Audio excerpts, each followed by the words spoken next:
comme Lycurgue, prisonnier de la vigne multiple, paralysé par les enroulements des vrilles et des cèpes. Celui qui pour la première fois contemple les décors romains en mosaïque risque d'être pris de vertige dans le labyrinthe des formes qui l'enserrent de toutes parts et qui ne comprend pas.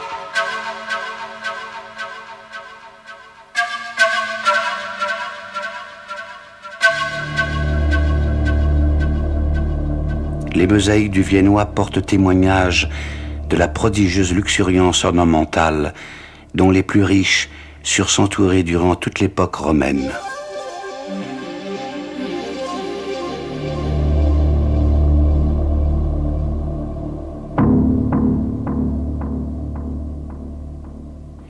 Fasciné par la prolifération des lignes et le chatoiement des couleurs de ce décor tour à tour géométrique, végétal, figuré, on doit, pour tenter d'échapper au vertige, s'efforcer d'en comprendre les raisons. Pourquoi toutes ces formes et d'où viennent-elles?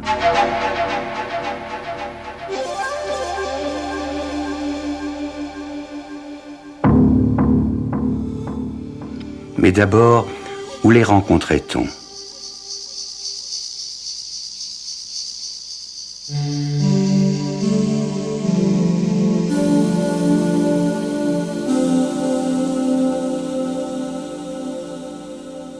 Peintures et mosaïques tapissaient les lieux de la vie quotidienne, les bains publics ou privés, et surtout les maisons.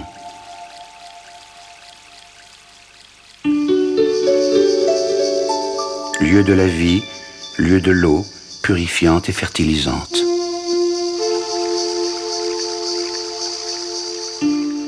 La maison antique est un vaste réceptacle d'eau qui, par les terrasses, les toits et les gouttières, alimente les citernes domestiques.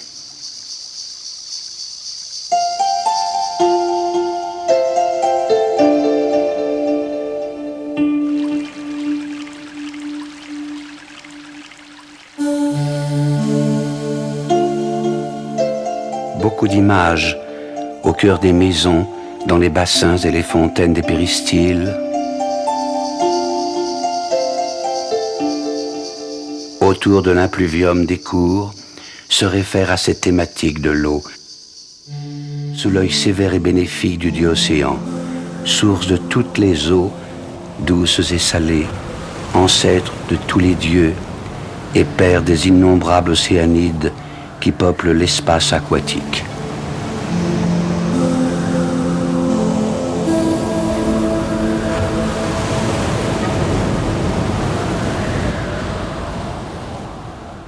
Autour de ces espaces intérieurs s'organisaient les différentes parties de la maison. Portique, salle de réception, chambre à coucher, pièces utilitaires.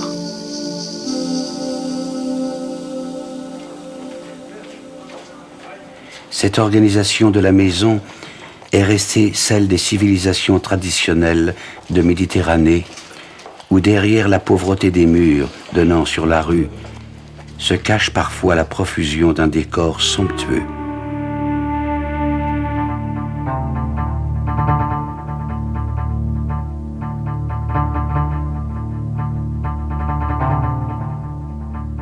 Il en allait de même dans les riches maisons antiques où l'ornement envahissait tout. Les murs, les plafonds, les sols.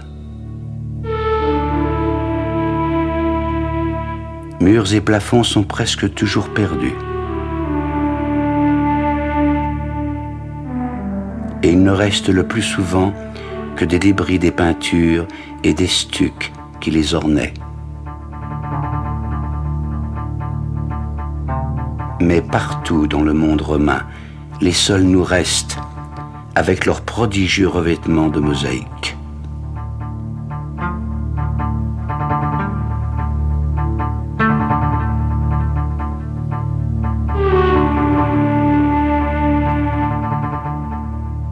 Leur répertoire décoratif est d'origine italienne et par-delà hellénistique.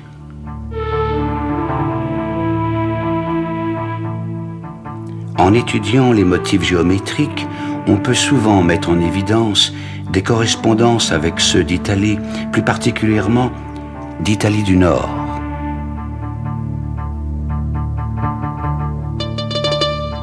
Mais dès le second siècle, les ateliers locaux sont passés maîtres dans l'art de les exécuter et de les enrichir. Simple nid d'abeilles,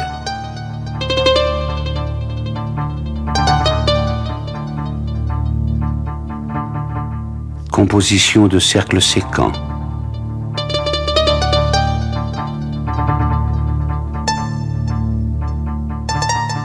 ou d'octogones adjacents,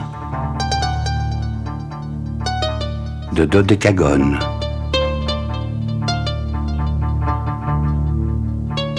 d'hexagones et d'étoiles de 6 losanges,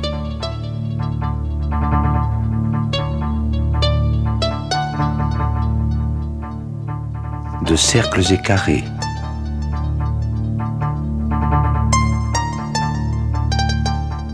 de méandres de svastikas de toutes sortes, compositions centrées simples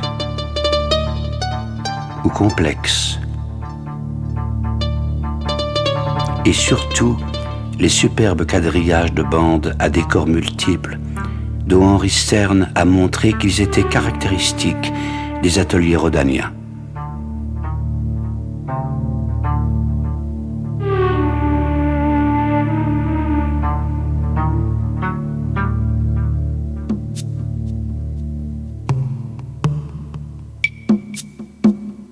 La réalisation parfaite de ces innombrables motifs était le fruit d'un travail d'équipe et d'un savoir-faire très sûr, transmis au sein des ateliers et dont l'apprentissage commençait très tôt, sans doute dès l'enfance. Richard Prudhomme a montré que la construction des motifs apparemment les plus complexes était en fait souvent très simple. Les tracés se faisaient au moyen d'un matériel rudimentaire de piquets et de cordeaux. Mais cela supposait une technique très sûre, acquise en atelier, où tout se transmettait de maîtres à disciples au cours de longues années d'apprentissage.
Chaque artisan, tout au long de sa vie, devait gravir les échelons d'une hiérarchie de fonctions qui, d'apprentis gâte marbre, conduisait les plus doués à devenir maîtres à leur tour, et dans les cas les plus brillants, à assumer la fonction prestigieuse du peintre d'image, comme on disait.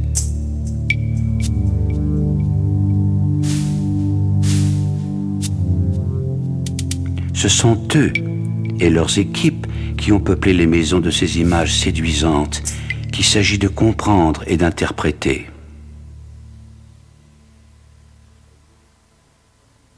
Elles dérivent toutes de la tradition classique et correspondent toujours à des dispositifs iconographiques traditionnels, même s'ils en sont à chaque fois une interprétation différente et unique. Ici aussi, on pourra trouver des sources italiennes ou même grecques.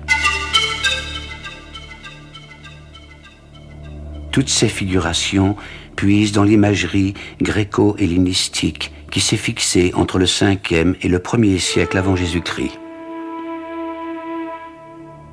L'enlèvement de Ganymède par Jupiter, transformé en aigle, obéit ici au même schéma qui guidait 5 siècles plus tôt le mosaïste de Morgantina.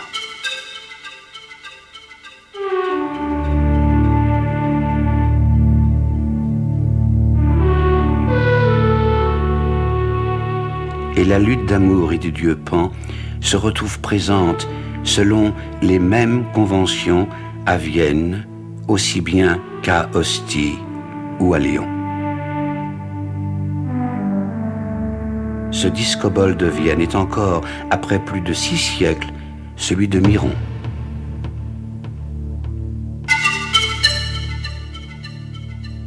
Cette permanence facilite la solution du premier problème qui se pose pour chacun des tableaux, celui de l'identification iconographique. On y arrive très vite, le plus souvent. Il suffit d'un peu d'habitude. Un jeune homme à bonnet phrygien, jouant de la lyre et entouré d'animaux, c'est Orphée, dont la musique charmait même les plantes et tirait des larmes aux rochers. Entre deux nymphes, au bord d'une source, c'est Hylas, venu puiser de l'eau et qui ne reviendra pas. Il restera prisonnier des nymphes et de leur sortilège, Nympholeptos.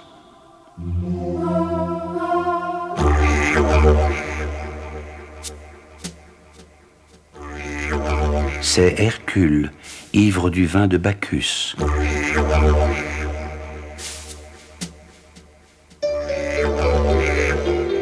C'est Achille, dont la ruse d'Ulysse dévoile le déguisement féminin.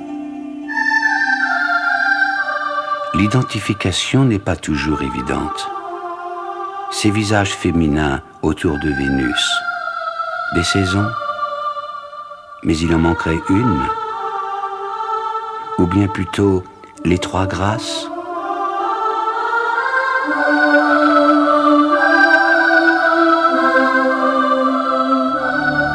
Tout n'est pas que mythologie. Beaucoup de ces images illustrent les temps forts de la vie réelle. Activités agricoles, comme dans le fameux calendrier des mois, aujourd'hui au musée de Saint-Germain.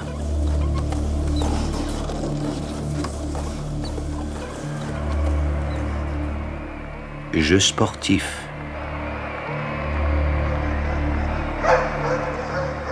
Scènes de chasse. Courses de cirque. Activités parfois prises en charge par des êtres mythologiques, comme ces amours.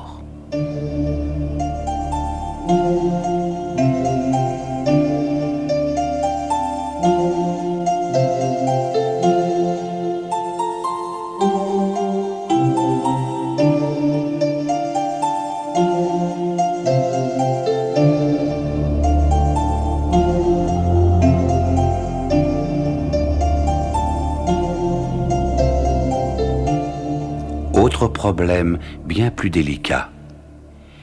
Quelle est la fonction de ces images dans la maison? C'est l'enquête iconologique qui pose et tente de résoudre la difficile question du sens. Comme pour les thèmes océaniques, l'usage de certains thèmes se laisse assez facilement interpréter. Par exemple, celui des présents d'hospitalité, ou Xenia. Ils ornent volontiers les salles de réception et ont donné naissance à toute la tradition picturale de la nature morte.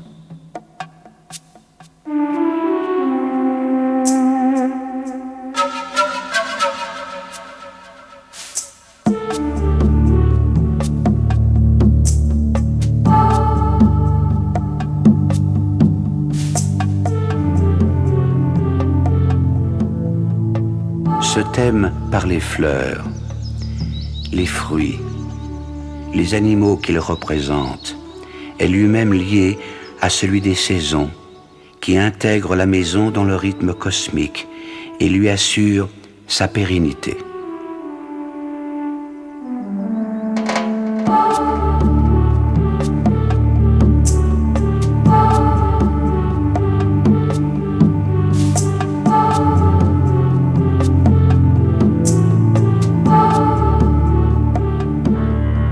Les scènes érotiques et le thème des amours nous rappellent que la maison est lieu de procréation et siège du mariage.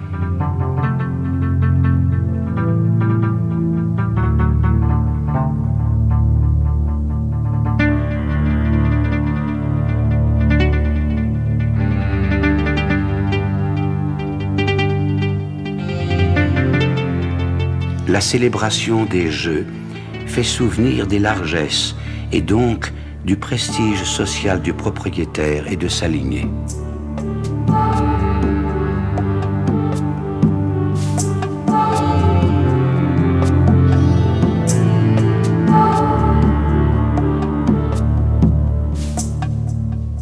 Quant aux images mythologiques, elles ont par elles-mêmes une valeur éducative. La maison est lieu primordial de transmission de la paideia classique.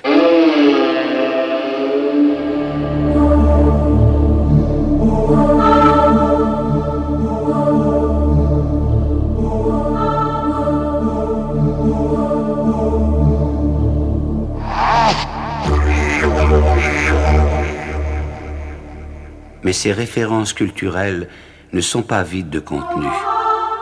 Chaque thème avait une valeur morale, philosophique, religieuse. Orphée est le prince de la paix. Hercule, le héros civilisateur par excellence. Achille, l'idéal humain du corps et de l'esprit. Scénographia. C'est ainsi que les anciens désignaient la décoration des murs et des sols des lieux de leur vie quotidienne, maison et bain.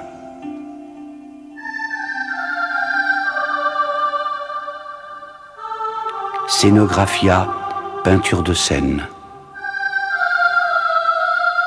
Ainsi la vie antique était-elle à chaque instant, en chaque lieu, mise en scène.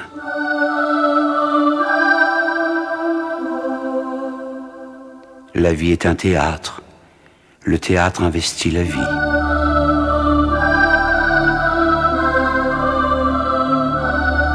Dionysos, le maître du théâtre, préside la glorieuse fantasmagorie du monde.